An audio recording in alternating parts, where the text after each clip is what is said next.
weight loss and improving insulin sensitivity would very much go hand in hand. It's a long journey that can start with one of two steps. Hi, everyone. Back on the podcast today, we have Dr. Ben Bikman, renowned metabolic health researcher, talking about best practices around fasting and how to achieve sustained weight loss. Stay tuned.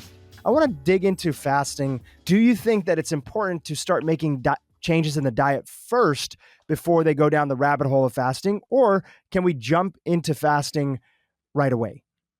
Yeah, that's a good question. And my view on it is probably that diet needs to be somewhat aligned, or maybe I'll say it this way. I think a person just would need to have a plan. Nowadays, I worry that people jump onto, say, like an OMAD or 1 meal a day kind of bandwagon, and they will say, I'm going to eat 1 meal a day. So they fast for 22 hours, and then they're not used to it, and they get hungry, and then they just break at their meal and they binge and they eat garbage and they overeat. And so I worry that nowadays a lot of people are looking at fasting, and it's turned into kind of a glorified version of a binge purge cycle. I know that's kind of crass to say, but they are going hungry all day, and then they are breaking their fast with garbage. They're eating junk food, processed carbohydrates, processed seed oils, and they eat themselves sick because they overeat. So my view on fasting is how you break a fast matters much more than how long the fast goes. And so I would rather personally see someone who says, I'm going to do a 16-hour fast, which is very modest. Most adults should be able to do that very easily. But then have a plan, and they know, all right, when I break my fast, I'm going to eat, these 2 hard-boiled eggs first with salt and water. And then I'm going to give myself an hour or so to, get over that, not, see how full I am later. And then anyway, but focus on foods that won't just spike your insulin up. That's what worries me, is that so much of the value of a fast is that your insulin levels have come down. And there's tremendous benefit to that. You're becoming more insulin sensitive. Your mTOR is turned down so you can break things down before you build them back up. It helps with the brain because a little bit of ketosis can fuel the brain in a way that glucose simply cannot. So we've lowered insulin. We've worked so hard during this fast to lower insulin, and then we immediately spike it up and turn everything off. Well, why would we want to do that? Let's help insulin stay low a little longer, and then focus how you break your fast. Focus on foods that won't spike insulin quite so much. So yeah, I don't know that there's a right or wrong way to fast, but I would say the wrong way to fast is when you're focused purely on the timeline and not on the plan for when the fasting ends. What would seem to be, whether people know it or not, when you're going to sleep, right? You're taking a break from food and then you start breakfast the next day. And a lot of individuals who think that they're doing the right thing and are being healthy, they'll start off their morning with, let's say, some fruit or fruit juice. Yeah. Talk to us about why that might not be the best thing for your long-term health. Yeah. So not all fruits would be included in this kind of scrutiny that I have for them. But unfortunately, most breakfast fruits happen to be those that are the most sugary, like the tropical fruits, pineapples or banana. People love bananas, right? Everyone's always adding bananas to a smoothie. And so those kind of fruits happen to be the ones that spike insulin the most, and even glucose. It's surprising when people wear a CGM, like they have the Levels app. And you see what happens when you eat these sugary fruits. It's pretty significant. So, yeah, but especially I would say if someone's going to have fruit, at the very least eat it. Don't drink it. Don't make a juice smoothie or a smoothie or juice a fruit. I am vehemently opposed to fruit juice. I think it is a result of remarkably clever marketing. And with the best of intentions, parents will be giving their kids, and of course I'm sensitive to this because I have little kids, they'll be giving their kids fruit juice thinking they're doing them a favor, but fruit juices often will have as much or more sugar than soda pop will. Now, there may be some other beneficial molecules in there, so I'm not trying to say they're worse than soda, but just comparing it head to head with regards to the sugar content, it can have as much sugar in it as a soda pop will. So I'm not a fan of fruit. Drinking fruit. I'm more a fan of eating fruit, but those tropical fruits, I think we do need to be careful with, like bananas and mangoes, etc. But other fruits, some people could enjoy liberally. In fact, I'm kind of on that.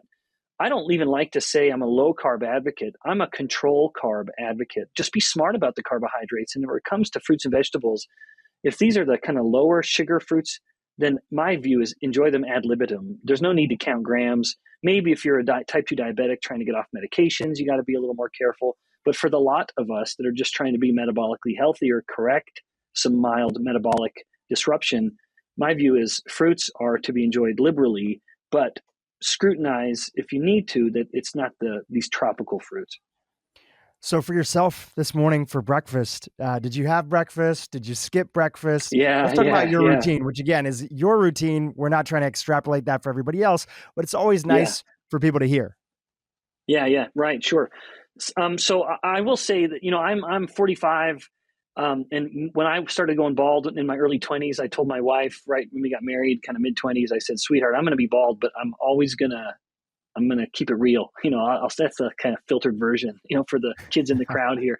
I said, I'm going to look good. I'll do what I can to control my health. And so I will say there's something somewhat effortless about it. My simple strategy is control carbohydrates, prioritize protein, don't fear fat. Really those three, if someone adheres to those, it makes, at least for me, it's been reasonably effortless to stay lean. Now, it's not that I just come from a family of purely lean people. No, we have the potential to get chubby like most people do. So for me, breakfast is really a matter of how hard did I work out the day before. And yesterday, kind of getting back into the swing of things from Thanksgiving, I had a very hard, good workout yesterday. And when I woke up this morning, I was really noticeably hungry. Normally, I won't eat. I'll just drink a cup of tea or something. But this morning I made a shake. And so I won't. So I helped design a low carb meal replacement shake, full disclosure. So I have a vested interest perhaps in saying this, but I wanted a shake that was very low carb, but high in protein and fat, matched 1-to-1 by mass. And so I made myself up a little shake. I added a little egg to it, one raw egg. I just love raw eggs and shakes. I know it sounds makes crazy. Things like really frothy and so creamy. It's so. In fact, Drew, little aside, I would sometimes make my wife a shake in the morning because she'd ask for one, and she loved it every morning. She came in one time and saw me putting it in the blender and saw me cracking the egg, and she says, "Ben, what are you doing with that egg? I don't want an egg in my shake." And I say, "Sweetheart, I always put an egg in your shake." No, don't put that in there. I don't want that. She drinks the shake and she says, "All right, Ben, I just don't want to see you put the egg in the shake." So anyway, that's what breakfast was this morning. So my view on diet is I am very strict with myself for breakfast and lunch. I have very, very low carbohydrate, very high protein and fat, reasonably. And if I don't eat breakfast, then I make sure I eat a larger than normal lunch. I want my lunch to be the most filling, large meal of the day, at least for me and my addictive habits or my habits, maybe to put it more mildly. If I go home at the end of the day very hungry, it makes it very hard for me to control my appetite at dinner and even into the evening, that I am snacky all evening. Even though I am full, I am stuffed, I just am like creeping around the house trying to find something to snack on. But if I go home from work and I've had a big filling lunch, I'm still kind of full when I go home for dinner. Now, dinner is the social meal. That is the meal I want to spend time with my wife and my kids. And so I'm going to eat dinner. And usually I just eat dinner with the family. Now, my wife is generally, she sees things the way I do. So our dinners are generally pretty well planned, not a lot of refined starches. But I will eat dinner with the family. Whatever the family's having, that's what I'm eating. And if it's a lot of processed carbs that are going to spike my insulin, I know it's going to happen. I'll try to eat a little less of it, but I don't want my kids to be looking at dad in a kind of weird way and have that kind of form. I want them to know in our home, we eat real food and real protein and real fat, but I don't want it to be weird, for them. And that's the social time. I want my priority to be visiting with my kids and my wife. So I'm very strict with breakfast. I'm very strict with lunch. And then I'm much looser with dinner. And then again, if I can come home reasonably full, I have a smaller dinner, but I'm social, I'm visiting, and it makes it really easy to not be snacking in the evening. I can just be sipping on some club soda, which is kind of my favorite thing to do, and I'm good. I'm so glad that you brought that up, because I think in our first couple interviews, a lot of the questions that I got sent in and on comments was, it's easy to, when somebody's such an advocate for knowledge around a particular subject, right?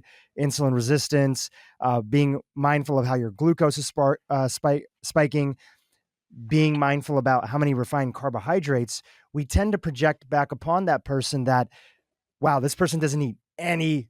I mean, everybody eats some carbs, right? We think that this person is either perfectly, but also that their definition of doing it right is some weird, perfect thing, but it's not. And I think that what you're sharing here is, in addition to you sharing earlier that like, I'm not a low carb, I'm a smart carb, mindful carb advocate, and getting those carbohydrates from vegetables primarily. And then there's times, especially in the context of a family, you're not just eating with you are raising kids, you have a partner as well. So you're trying to demonstrate that like we can still be healthy without being so attached to one particular way of viewing the world. So I really appreciate you bringing that up. And also too, you've probably seen monitoring your own glucose, and I don't know how often you check your your insulin levels, but you've also probably seen that you still get the results that you want to get.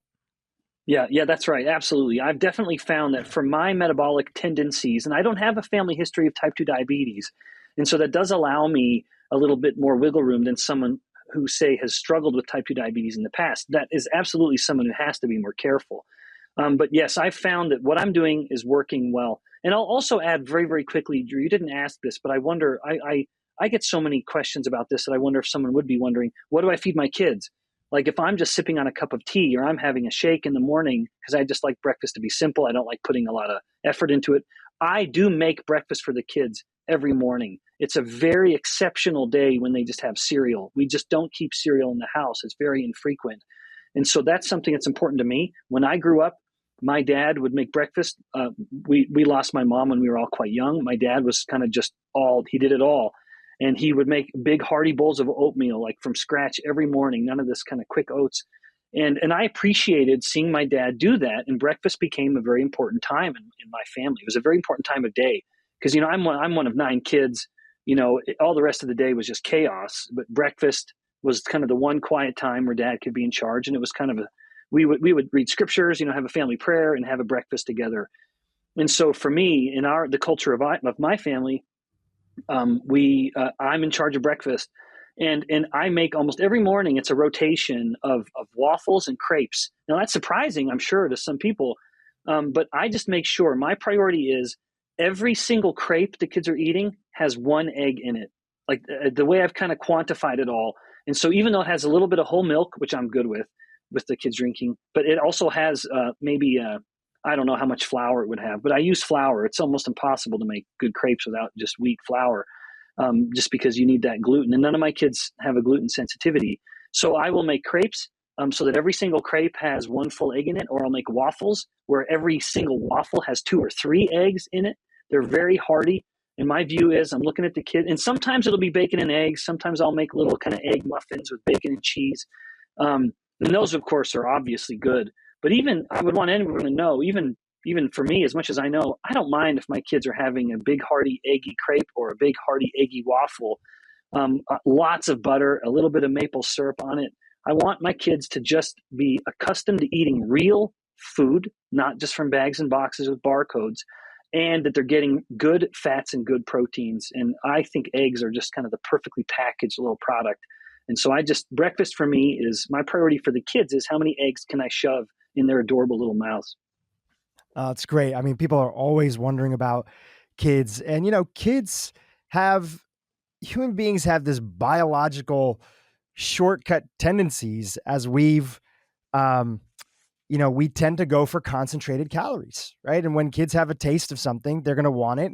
But as long as you can make those things from home is really what I'm hearing you say, then we're not getting all the additives that have been added to it, all the extra sugar, right? It's the maple syrup that you're adding to it. It's not the packed sugar that happens at the factory before it even comes to you. And that's one way of just doing the best that we can and making sure that also too, kids are growing so they can handle a lot of calories and they can handle a lot of foods that maybe as we get older, those foods would have a lot more of an impact on us. The same way that I think that a lot of the fasting conversation has evolved for saying, okay, here's the general fasting advice, but also too, if you're a woman who is in your prime fertile years, you may not benefit from doing these long fasting, and maybe one meal a day could end up stressing you out biologically, even if you're not trying to have a baby right now. So maybe eating, just sticking to time restricted eating of 12 to 16 hours is going to be better than trying to do one meal a day, which could cause a lot of other challenges and stress on your body. Any thoughts on that? Yeah. Yeah, no, I would just say well said. Yeah, back to the kids just specifically, my thought is when a mammal is growing, it makes sense for the mammal to have all three macronutrients, carbs, protein, fat. And that is why I think mammalian milk is in fact high in all three macros, because this is mama mammal trying to grow baby mammal well and in a healthy way and rapidly. And so humans, of course, we grow more slowly than most other animals do, most mammals do. But even still, when my kids, if they're eating more carbs than I am, I don't mind, especially if it's coming with lots of fats and lots of protein from real natural sources, because it's going to be much more satiating, and they're not going to be snacking. It's kids that are snacking on crackers and chips where it's just pure carb, basically, or very protein devoid at the very least. That's the problem. My kids, they eat one big hearty buttery waffle with a little bit of syrup. They're done after one waffle because it's so filling. Yeah, and especially on that note, just the same advice that you gave to adults, as long as our kids are not drinking their calories as a primary source throughout the day, then that's another big aspect. We were chatting a little bit beforehand, but we just did a couple episodes on how fructose really activates that uric acid component. And one of the biggest components of that is going to be, fruit juice, and drinking it, as you mentioned earlier, is completely different than eating a whole fruit, which is going to do well for most, people. Yeah, that's right. Yeah. In fact, not that I'm an expert on this topic, but the reason I love what you just said, pointing out fruit, and when the body metabolizes fructose, uric acid is an unavoidable byproduct. And it's frustrating for me how many people, and I don't mean to be a great advocate of meat eating. I really don't. Even someone the other day said, well, you're just such an advocate of the ketogenic diet so that you can't see anything else. And I really resented that, although I wasn't offended. But I thought to myself, I don't want to be an advocate, but I will be a defender. And so I'm a defender of meat. But as much as people vilify meat for the purines, for example, and they'll say, well, meat's going to cause gout because of the uric acid. The amount of uric acid you're getting from eating meat is so insignificant compared to what you get from, say, metabolizing fructose, especially with how much fructose people are eating these days. So I think it's important to note people that are struggling with uric acid and gout in particular, and a lot of people are, well, all the more reason to control the fruit juice and don't be so afraid of the meat, perhaps. Yeah. And that's right in line with a lot of the material from Dr. Richard Johnson, who we had on, who talked about that. He's not meat phobic, just like you're not fruit phobic, right? We don't want to be phobic of anything. We're trying to help people design their lives and their food in a way that leads to the best results.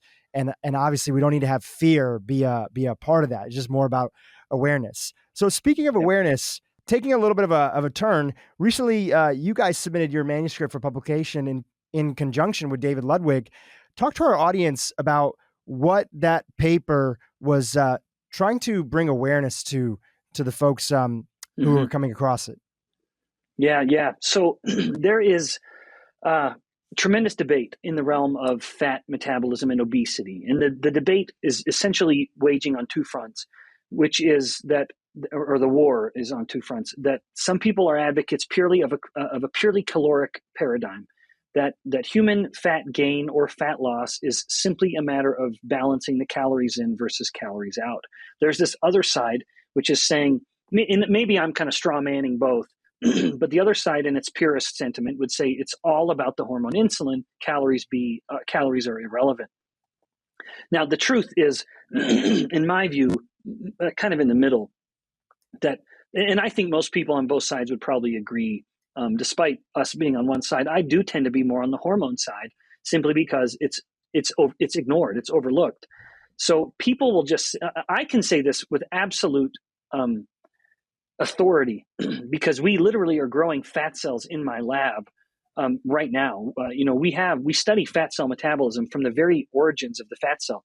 You can have a fat cell bathed in calories. It can be swimming in a sea of fats and glucose, which are the substrates that a fat cell will use to grow its own fat. It will either pull the fat right in and turn it into a triglyceride, or it can pull in the glucose and turn that to a fat and then link it to a triglyceride. That can happen. As much as some people say it can't, that is not true. A fat cell can turn glucose into fat. The liver can as well, of course, and that the liver does it very readily. Now, nevertheless, you can have a fat cell swimming in a sea of all these calories, and it will do nothing with them. It will do nothing. It will not know what to do with the energy. It needs to be told what to do. And insulin is the primary signal, and it will tell the cell what to do with energy, namely, take it in and store it as triglyceride or stored fat.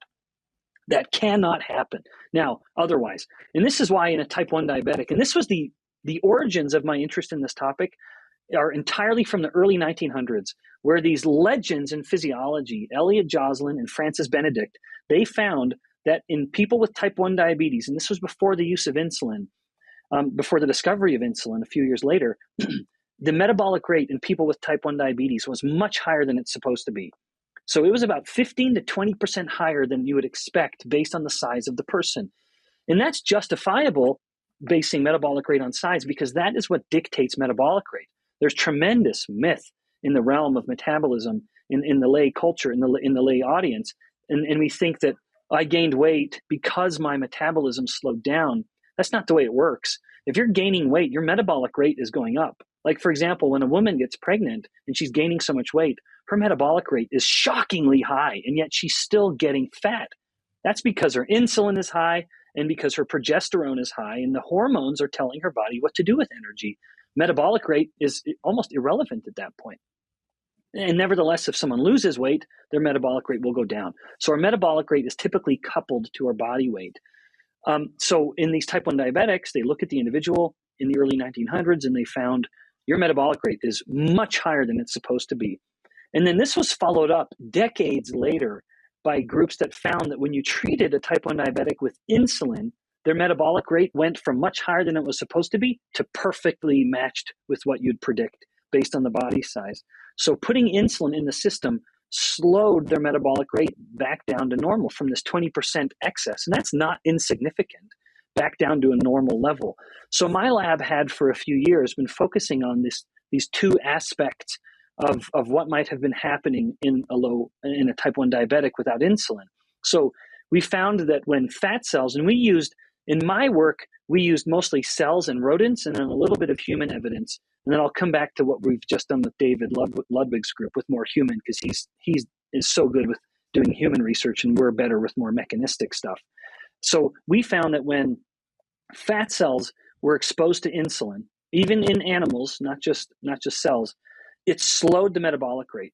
And all humans have what's called brown adipose tissue.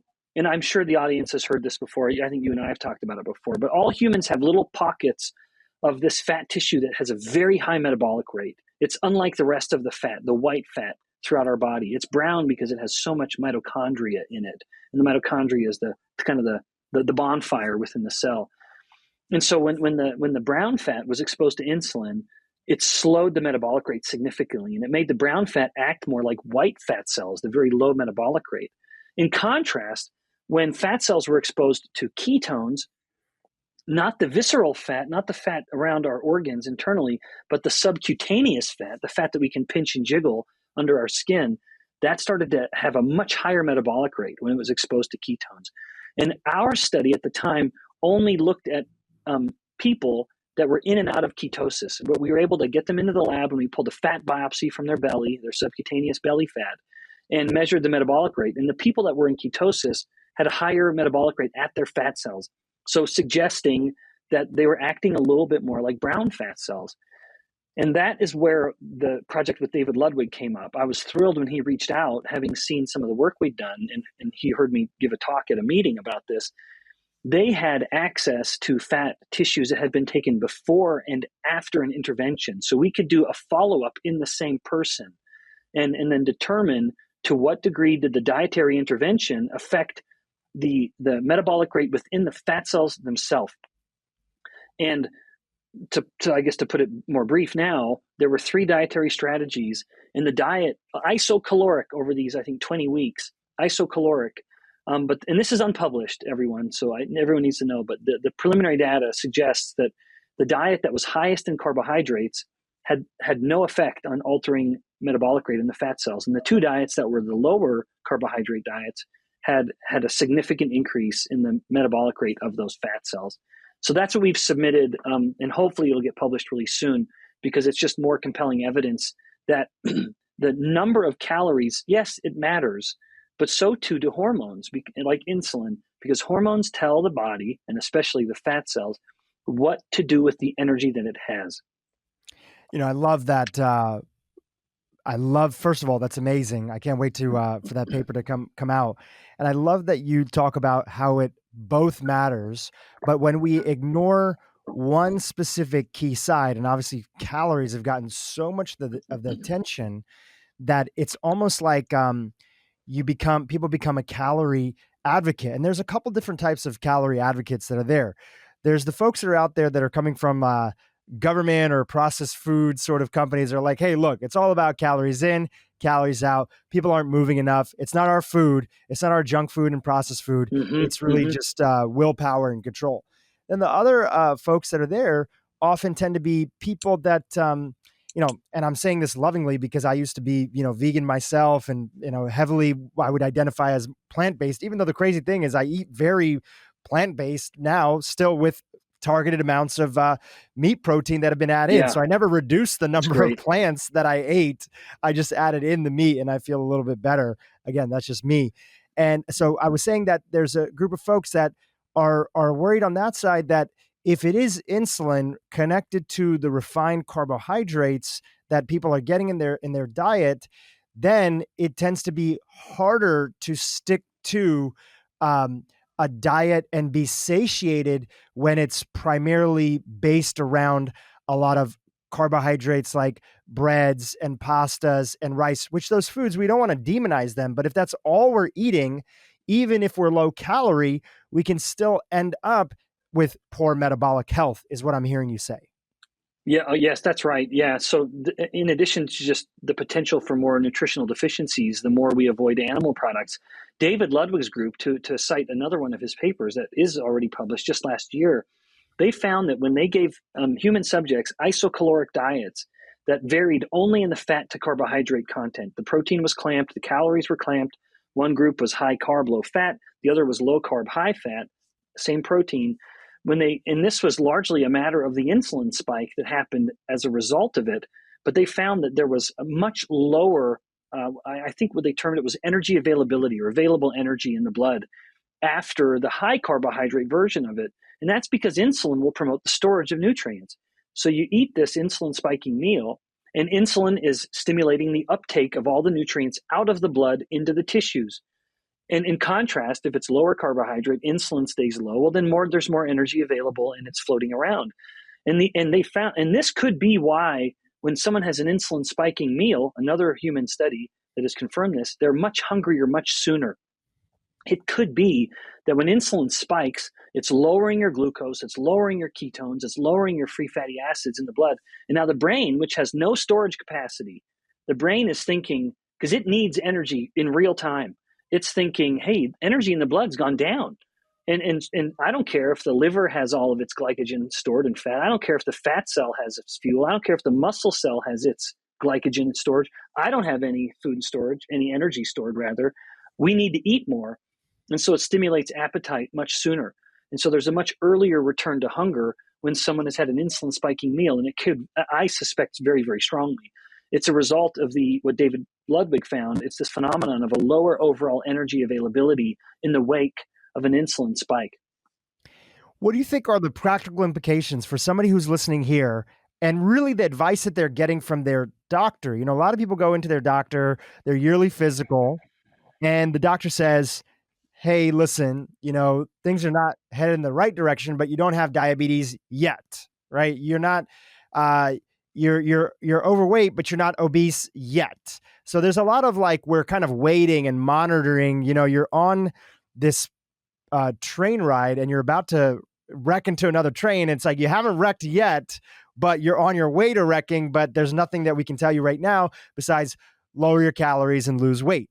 What do you Yeah. think would be the implications of people really embracing this paper and your findings down to the one-on-one patient appointments that people are having with their doctor? What would that doctor start telling those patients now in the wake of this new information? Yeah. Oh, may that day come sooner than later, Dhru. Frankly, can't come soon enough. So yeah, it would change the conversation, and from one that I think would just lead to nothing but discouragement to one with a little more hope, because it's not like the average person hasn't heard that idea before. Eat less, exercise more. And so any even well-intentioned clinician that leaves the patient with that advice is doing the patient such a disservice, because the person has heard this. We've been saying that kind of thing for 50 years, and we're fatter and sicker than we've ever been. So it's clearly not working. And my view of it is that hunger always wins. That weight loss and improving insulin sensitivity would very much go hand in hand. My view on it is it's a long journey that can start with one of two steps. Too often, people take the first step, and it's this low-calorie step, which is eat less, exercise more. And I'm not saying there's no value to portion control and learning how to respond to your appetite a little better and sense, satiety a little better. I think that's wonderful.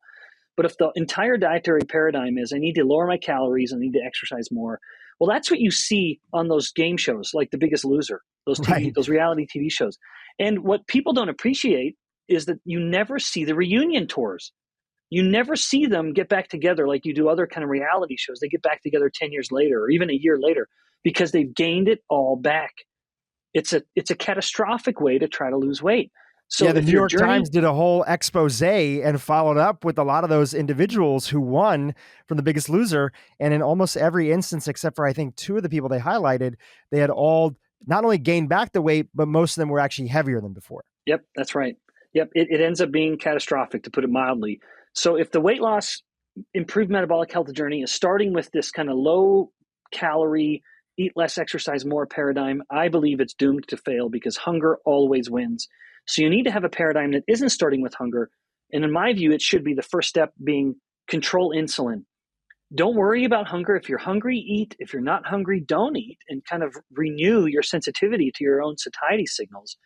But with that paradigm, I think it's a little encouraging, again, because it's not based on hunger, and it's not based on this view of depriving yourself of delicious, satisfying food, where it is just kind of like those three things I mentioned. Control your carbohydrates, prioritize protein, and don't fear fat. And there's a little nuance within each of those, but the proof is in the pudding. In collaboration with a local clinic 3 years ago, we took 11 women and these are middle-aged to older middle-aged women who had just been diagnosed with type 2 diabetes. And I knew the clinician well enough that we kind of conducted this approved kind of pilot study. But basically the conversation went with these women. You have type 2 diabetes. You can leave the office with a prescription for a drug, or you can engage in this dietary protocol. All of these 11 women that are the case report followed the dietary protocol, but it was just that simple, Dhru. It was literally as simple as I just outlined. Control your carbohydrates, and again, a little more nuance. Prioritize protein, don't fear fat. And within 90 days, there was no clinical evidence of type 2 diabetes whatsoever. The A1C had dropped 3 points. The glucose was in a normal range. They'd lost about 20 pounds. And the retention was fantastic because it was not based on hunger. Now, however, I do believe calories matter. And so my view is now that's the second step. So the first step is control insulin. Let's see where you get by just controlling insulin. You're going to lose weight. You're going to become more insulin sensitive, all the benefits that come from that, which are myriad. Now, if a person has plateaued and they still sense that there is room for improvement, now we can start to focus on the energy aspect of it. But then I think it should just be a matter of structured fasting. That is where I think we really lean into fasting, where it's not viewed as a low-calorie effort. It's not starvation. It's just structured fasts. But that's the second step. A person has learned, they've learned what it feels like to have an empty stomach. They've learned to appreciate that does not mean they're hungry, that they don't need energy, that they have plenty of fat stored as energy in their body, and they can kind of go through that phase. But that's where I think it's a fast. So the first step, is low insulin by controlling those macronutrients. The second step is controlling energy by engaging in structured fasting. The beautiful thing about that is that there's a lot of reasons besides, well, a lot of people think it's hunger, but it's psychological addictions that we have, and they have nothing to do with hunger, but food is our protective layer. And it can mean a whole bunch of different things. Maybe when you were a kid and, certain things, or tension in the home or family, or you feel more safe when you feel sort of like something's in your stomach. And so all another reason that when we fast from anything, when we take a break from social media, when we take a break from, too much input, watching too much TV, whatever it is, stimulation, fasting from the news, which is a great idea for a lot of people. Yes. We actually can bring up the true feelings that we have around something and see that there are some people that overeat because that eating gives them a protective layer. But if you can sit with that and actually see what comes up for you and see, are you lacking a sense of connection, or are you lacking a sense of faith in your life? Are you lacking community and tribe? Do you want to, address this deeper root that's there that makes you feel like you're not whole, that you're covering up with food? But in my experience, I tend to see that it's harder to find that and get to the source of that addiction. I'm using that broadly here. Mm-hmm. It's harder to do that when we have a diet that's constantly putting us on that roller coaster of glucose throughout the day and firing off dopamine in a way inside of our body, that we're getting that hit of our blood sugar going up and then our blood sugar crashes afterwards. So it's a lot easier to address those things when you're approaching it from a more stable point of view. Any thoughts on that? Oh, yes. You're touching on the kind of deeper aspect here, where I'm always very quick to tell people the concepts, and as I just described them in a couple of minutes, are quite simple, but that doesn't mean they're easy. Because when it comes to changing diet, you were talking about deep-seated habits, and yes, dare we say addictions, where people have all kinds of addictions to all kinds of different things, including, I heard a talk of an expert talking about eating disorders. There is eating addictions where the person's addicted to feeling full. It's not that they're addicted to any one particular food. They're addicted to feeling full. And I thought that is such a unique form of eating addiction, where the person is just, they can't stand having an empty stomach.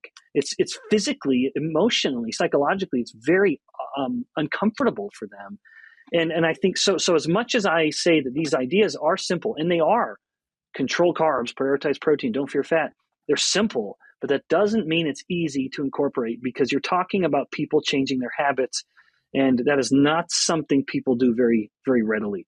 I think when we embrace these principles and we see it as sort of an adventure, and we're learning about what works for us, because within everything that you've shared, as you've talked about, there's nuances and there's personalization, right?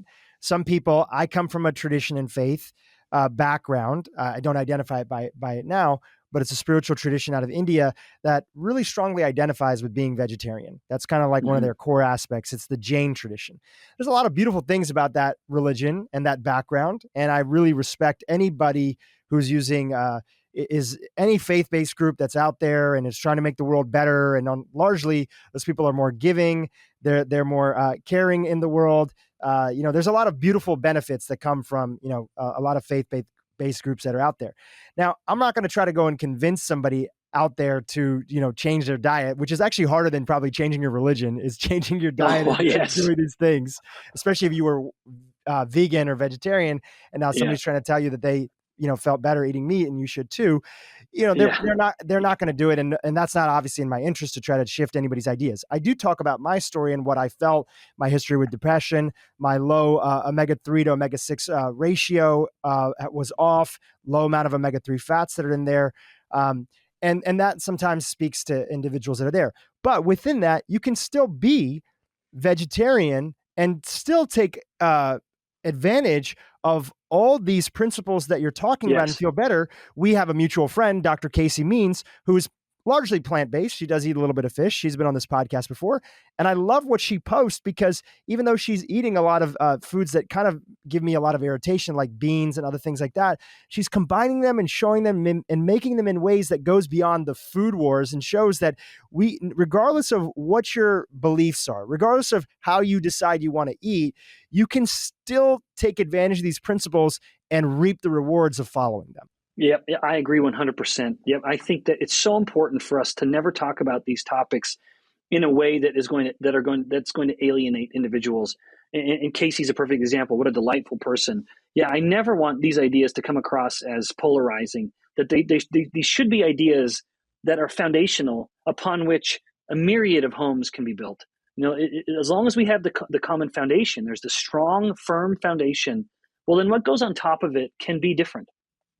Yeah, just like you were talking about with your kids or at night, sometimes what you eat. So, okay, little fun question I'm going to toss in before we go into a couple other topics while I still have you here.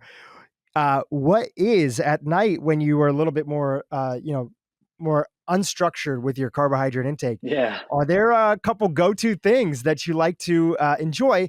And because you also monitor your blood sugar and your glucose, just as I do, using the Levels app and everything. Mm-hmm. Are there things that you can do or that you do to lower the sort of impact and have you feel still better and not like you are coming off a hangover the next day? Yeah. So what I can't do, what I've learned is that I can't have cereal around. I'm honest to goodness, I'm addicted. If there is cereal in the house, I don't know where this comes from. It must be from college days, because I was a typical undergraduate and you eat cereal like every meal of the day. And you can get away with it. You're bulletproof. Nothing really upsets your stomach or upsets your sleep habits back then. But that is something I cannot do. Like I will look at that and I will tell myself, I got a little bit of cereal because it's left over because we had, the kids got cereal today. And I will say, I'm just going to have one little bowl. It can't happen. And that's why I am so opposed to this idea of moderation in all things. I think that is an insidious, dangerous idea, because try telling that to an addict. I think it's just so ignorant to the reality of human behavior that if you would say, well, I don't want any wine. I can't have wine. Well, just have one little glass. Well, no, I have a hard time stopping. We'll just stop at one. I'll help. No, the person can't stop at one. That's like me with cereal. It's embarrassing to admit it.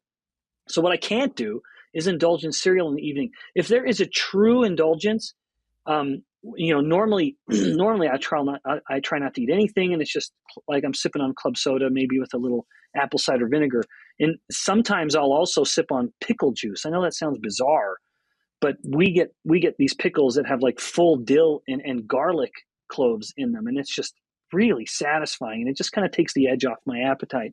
But if I'm indulging, we will occasionally have, in fact, very often in the home, we have true sourdough bread, like from an actual sourdough starter. I'll cut 2 slices of that. I'll toast it and put on garlic butter and then a little slab of cheese on the top. And just the kind of crunchy from the toast, a little bit of tart from the sourdough, because everything that's fermented is a little tart because of what the bacteria are doing. And I'm a huge advocate of fermented foods. I think that's one thing our modern technology and conveniences have deprived us of, because we don't have to ferment things for storage anymore. So anyway, that's an indulgence, where, and frankly, it does in fact have minimal impact on my blood glucose, which is why I sometimes will indulge. But even then, Dhru, I'll have 2 pieces and I'll start thinking, maybe just 2 more, maybe 4 more. So I do in the evenings, I just am much weaker. And then I tend to kind of have to embrace the ideology of St. Augustine, kind of a rich kind of the Catholic faith, which I'm not a part of, but this idea, and he said, and I think it's genius, I would say inspired, abstinence is easier than perfect moderation. I think that is such an insightful comment, right? Because I may tell myself, I'm just going to have one little bowl of cereal, but it would be easier for me to just not eat a single bite than it will be for me to stop at one bowl. And that, to me, in fact, you were kind of alluding to this, and I believe so much of my view of life, even beyond diet, is controlling addictions. I don't want to become a slave to a habit. I don't like being a slave to addictions. And that's why in my own behavior, I try to moderate what I do. I don't like feeling addicted to things. And so I think with St. Augustine, abstinence is easier than perfect moderation, at least when it comes to me and snacking in the evening. very, very often it's better if I just don't even start. I appreciate the honesty because, when people are hearing the honesty on a podcast like this, it humanizes the journey that we're all on. I've never had that with food. I've never had a sense of addiction with food, except for when I was first went vegan. And again, this is my own story. I'm not trying to put that, approach or lifestyle down. I then later on, I got into this whole sort of trend that happened of like the raw food world. Are you familiar with that? Like people were eating like raw food diets. The beautiful part about that is I never ate as much fruits and vegetables as ever before. My skin looked amazing. Like there was a lot of great things, but I was under eating and I was already a scrawny kid, growing up vegetarian. And even though I was pretty active and lift weights and stuff, I just never could put on any muscle. And when I went in that sort of world, I was just under eating and just, out of ideology, thinking that this was the right approach or thing that I needed to do.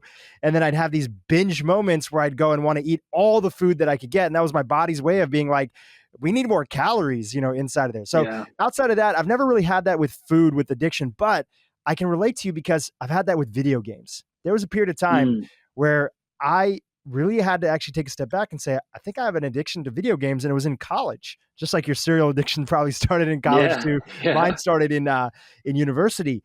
And then at that point in time, I just decided, you know what, video games are great. It's an opportunity to connect, but I just don't want to play them because I know my tendencies and I know that I can want to beat this game and I get so into it. And I have so many other productive things in my life that I want to do. I want to spend time with my, wife. I want to build companies. I want to interview incredible experts like yourself. So it's just easier for me not to go down that pathway in the first place because I know my brain leans towards that addiction in that topic. Yeah. Oh my gosh. Yes. 1,000 yeses here. Even me with video games, kind of having a lot of my childhood in the 80s, video games, that was really coming in. And now the home rule in my house is only because of dad and my fear of wasting my life away on a video game, that you can only play on the little Nintendo Switch if you're playing with other people. That's the rule. Yep, that's right. No solo playing. And so you're playing with others or they're there with you. Like if my little boy is playing a kind of solo player game and going through a dungeon or whatever, then I'm there with them and we're talking about it, where it has to be something social. Or if my girls are building a little home on a Nintendo game, then and I'm talking with them about it. Like, oh, you picked the bamboo flooring for that. That looks really nice. I want it to be social for many reasons, to foster familial bonds, certainly, but also just to try to let video games be a bonding moment and not lead into the addictive tendencies, because almost always if it's addictive, you're doing it on your own. You don't want other people doing it with you. That's an interesting insight. Wow. Yeah. When you're binge eating or you're going on something and you feel this shame, so you actually also isolate yourself. Yes. Right? And food actually should really be a source of connection, of bringing people together. And really, I love that. That's actually a really great hack. I never thought about it that way, but it makes complete sense. Is that if you have an addiction, it tends to be something that you want to do alone. And so really, you can still participate in some level, but it's got to be in community. And if it doesn't feel right to participate in community, then maybe that's a behavior that we might want to think about modifying in some sort of way. Yeah, that's right. So Dhru, basically what I'm telling you is once you have kids, it's time to get a little Nintendo. time to embrace your video games again. That'll be all the I'm sure. Ben, as we wind down here and we have a little bit of time, any other topics that you feel very present to right now that you feel like we didn't get a chance to hit, or you want to just unpack a little bit more while we have about 5-10 minutes? Yeah, you bet. So in fact, this was something I alluded to when I mentioned pregnancy earlier. So pregnancy is this unique metabolic state in the body where her metabolic rate is really high, and yet she's gaining a lot of weight by design. And so pregnancy is one of only 2 states where a body can experience something called physiological insulin resistance. Now, insulin resistance, to briefly refresh the audience here, because I would have talked about this before, is a confluence of 2 problems in one. And you always have them together. I am unaware of any exception, and believe me, I've looked into this, so I'd know. And that is, one, that insulin isn't working the same way that it used to. at some cells of the body. So some cells are compromised in responding to insulin, whereas other cells are responding perfectly fine. But then the second variable always comes with this, which is that blood insulin levels are elevated. High insulin or hyperinsulinemia. Those two problems come together. Anytime someone's invoking the term insulin resistance, you have to think that would be compromised insulin signaling and elevated insulin. And that's what happens with pregnancy. When a woman gets pregnant, from the moment she becomes pregnant through all weeks of gestation, she's becoming progressively more insulin resistant throughout the pregnancy. The baby is born and it immediately starts to correct. In fact, very, very quickly, even quicker if she breastfeeds. And the body's doing that on purpose. The body's doing it on purpose. Yep. Her insulin's going up. It's helping her store more fat. It's helping her mammary tissue develop. It's helping baby get fat and grow as well. So that high insulin and the altered insulin signaling is facilitating the growth. The same thing happens in puberty. That's why with physiological insulin resistance, it's the two Ps, pregnancy and puberty. Once again, in puberty, you have a little boy and a little girl. They start to develop rapidly, physically develop, unlike any other stage in their life so far. They rapidly grow and develop in numerous ways. Insulin is high. Insulin is altered in its signaling, and they have physiological insulin resistance. It is supposed to happen. Now, in pathological insulin resistance, which is what I study more explicitly as a scientist, that's when it's not serving a good purpose and it's leading to disease. It's a disease state. That's when it's making the body infertile. It's increasing blood pressure. It's compromising brain energy use, leading to Alzheimer's or even migraines and myriad other problems. So pathological insulin resistance is serving no good purpose, and it's only hurting the body. Unfortunately, some people have become enamored with the former, the physiological insulin resistance, and they're invoking it too readily. And I say this simply because I, to a degree, have my finger on the pulse of what is stated in pop culture with regards to insulin resistance. And people lately have started claiming that a low carbohydrate diet or a ketogenic diet, the more far version of that, creates a state of physiological insulin resistance. And that is absolutely false. The body is exquisitely sensitive to insulin. That if you were to give this person an injection of insulin, it would lower their glucose remarkably quickly. It would inhibit ketogenesis remarkably well. That body is incredibly sensitive to insulin. But there is some truth in pointing the finger at an altered metabolic state with long-term adherence to a low carb or a ketogenic diet. And that is more a matter of how much insulin is on hand. So very briefly, we know that when you eat a refined starch, a glucose load, there's two phases to insulin. There's this first phase and a second phase, and they both work in concert to help bring the glucose that has spiked back down to normal. Because if glucose levels stay too high for too long, it's lethal. It can start to change the blood volume by forcing the kidneys to dump all the water, and blood volume goes too low, blood pressure goes low, and then the brain can't get enough blood, and that, of course, is lethal. So insulin comes and helps. That glucose has spiked, insulin wants to push it down. There's those two phases. The first phase is entirely a function of the insulin that the pancreas has already made, and it's been holding on to. So it's all this prepackaged insulin. It's all set up in the boxes, ready to ship out the moment the signal comes. And the signal comes, and the beta cells of the pancreas start pushing out all of the preformed packaged insulin from all the boxes, if you will, that it's already built up. And at the same time, it turns on all of the metabolic machinery, all the factory, to start making new insulin. And so this first phase is all the preformed insulin. The second phase is all the newly formed insulin, which the factory is now making fresh from scratch. If we know in humans that if you just even fast, take an average American adult and have them fast for 12 hours, and then have them go do an oral glucose tolerance test, they may fail the oral glucose tolerance test because they fasted for too long. That even as short as a 12-hour fast, the beta cells, which are holding on to all of this preformed insulin, start to break down the preformed insulin. It's almost like the beta cells saying, you know what are we doing with all these boxes of insulin? Let's just start breaking it down. They start dumping the insulin, and they start breaking down all the boxes, if you will. But to be more precise, the beta cells simply degrade the insulin and turn it back into its component amino acids. It's just because the beta cell is too efficient. It's thinking, we don't need all of this insulin.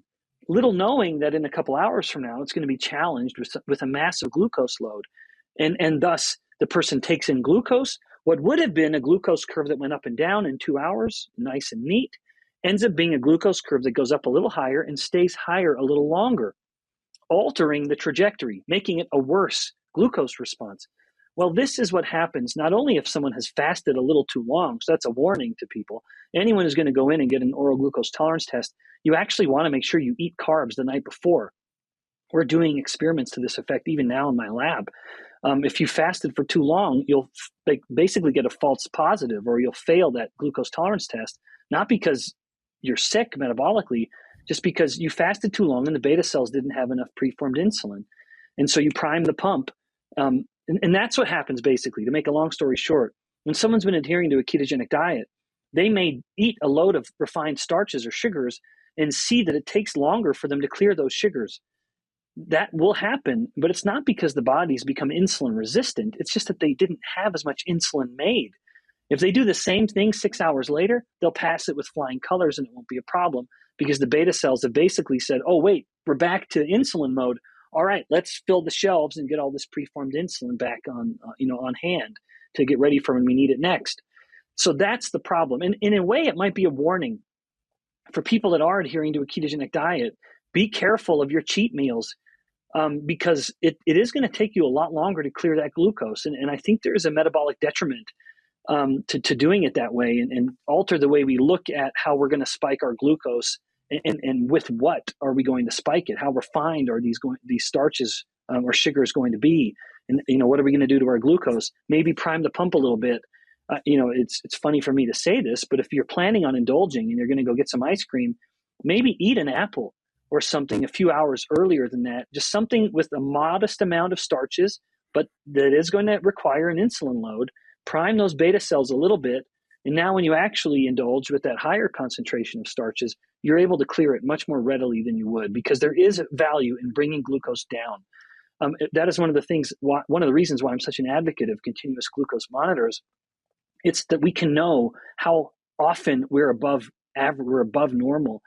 And having glucose come up and down nice and neatly, that's good. That's fine metabolically. We don't want it when it's spiking up and it's staying up for a long time and going back up or wiggling all around. That's more of a warning sign. So again, yeah. And just to jump in, I mean, that's great. I mean, there's so many like little nuggets inside of there, and my brain is kind of still catching up and like teasing them apart and applying it to myself. But one thing that I can think of is that as I've been monitoring my blood sugar, let's say like there's a place, one of the big things that I did is when I started going down this pathway through your material and Dr. Hyman's material and a lot of other folks, I pretty much got off of all the gluten-free foods that were out there, because they were spiking me way more, like the gluten-free breads, the gluten-free pastas, which I would not really eat on a regular basis, but still were in my diet a little bit. And I started going out of my way, because I do have a little bit of an intolerance and sensitivity with gluten, started going out of my way. And there's a few places here in Los Angeles that import in wheat from what would be called native wheat. And you can find places online that do that as well too. And when we would make food, or we would pick up a pizza, for example, if my wife was feeling like, hey, it's Friday, let's do a little bit of pizza, we haven't done some in a long time, I might have, I tend to be working during the day. I have a big breakfast. I do well with a big breakfast in the morning, skipping lunch, personally, kind of working through that period of time, and then eating again dinner. I've just found for my day, my schedule, my thinking, that does really well for me. And so I would have a big breakfast in the morning. My glucose would be very balanced. That would be there. Then we would go from basically not having anything to then we would order pizza from this place here that imports their dough from Italy. It's a place called Pisana in Brentwood. And we would go, and I'd be naturally ready for like a meal. And I would go and I would eat that, pizza. Again, this is like once a month, once every other month. And initially, because it was wheat and it was native wheat, and also it's there with like, the cheese, the olive oil, other stuff. It's a slower rise compared to the gluten-free pizza. You go kind of like you rocket to the sky right away, right? Because it's so quickly absorbed. So it'd be initial sort of slow. And then all night when I'd wake up the next morning, I'd look at my glucose monitor, I'd be the up, I'd be the down, I'd be the, I'd be Yep. all in different directions. So is that kind of what you were saying?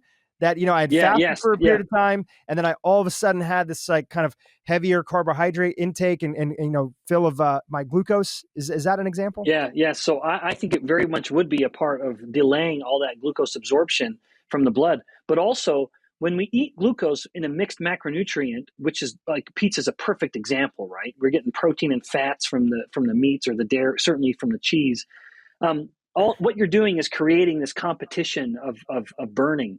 And so while it will absolutely, when you mix your glucose with proteins and fats, it will blunt the peak. It'll bring down the peak, but it will prolong the elevation. And that's largely a matter of the fact that when you're eating all these mixed macros, you're competing. You got your fats that want to be burned. You get your amino acids that want to be metabolized to something else. And the glucose is just sort of trying to fight for space in kind of boarding the metabolic bus. And so you're trying to clear out all the fat you just ate as well, in addition to the glucose. And so, but you do have that moderating effect of altering insulin and altering the glucose peak because you've mixed your macros, which I think is generally a good thing, to be frank. But it does mean that you've kept it a little higher, a little longer. Which I don't know that it's bad, but when you're waking up in the morning, as you have like a burst of activity, you get up, you stretch. I mean, talk about a stress on the muscle. You stretch and immediately start pulling in glucose from that, and that can result in a little drop. But you also, depending on how well you slept, have elevated cortisol, which is going to want to push the glucose back up. So yeah, the morning ends up being a messy time because there are so many hormonal signals that start coming online in that later part of the night and early morning, all in an effort to start mobilizing energy well. But yeah, when you've challenged the body metabolically the night before with pizza, that would certainly happen. So Dhru, it's so funny.